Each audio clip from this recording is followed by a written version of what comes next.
Proverbs chapter 24, verses 11 and 12 says, If thou forbear to deliver them that are drawn unto death, and those that are ready to be slain, if thou sayest, Behold, we knew it not, doth not he that pondereth the heart consider it?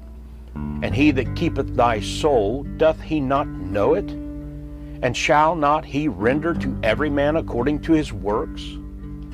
Most of the Proverbs we discuss are kind of short and sweet. Most are a single verse, usually presented in two parts. Many times our proverb is just a negative juxtaposed against a positive, a simple this versus that. We've made 2 and even 3 devotionals out of a single proverb on a number of occasions over the past 5 years, but this proverb's different. The message is clear, but it takes up several lines of space in our Bibles and 2 full verses. So I want to read it again. If thou forbear to deliver them that are drawn unto death, meaning you don't help those who are near death or facing death, and those that are ready to be slain, if thou sayest, Behold, we knew it not. In other words, we didn't know anything, we didn't see anything. Doth not he that pondereth the heart consider it? And he that keepeth thy soul, doth he not know it? And shall he not render to every man according to his works?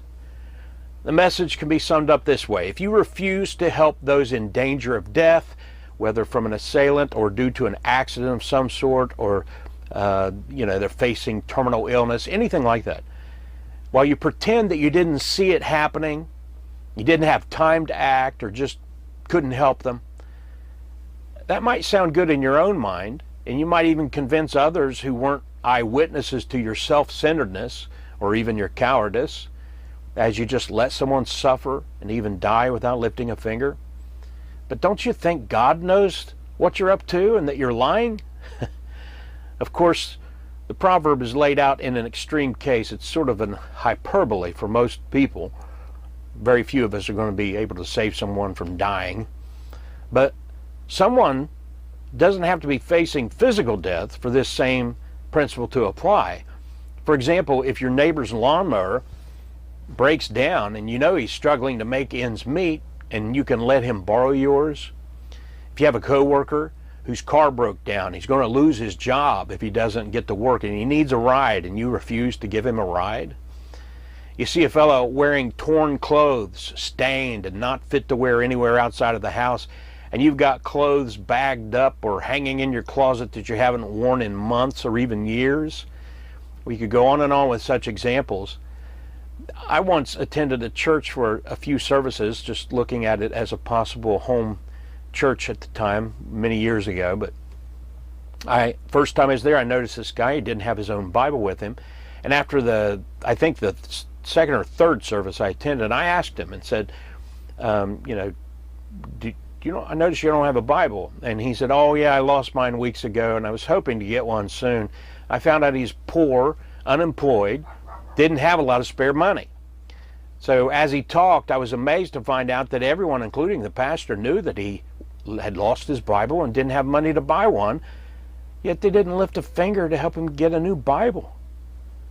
I came back on my final visit and I gave him a nice King James Bible as a gift. I mean, it wasn't a real expensive Bible, but it was nice.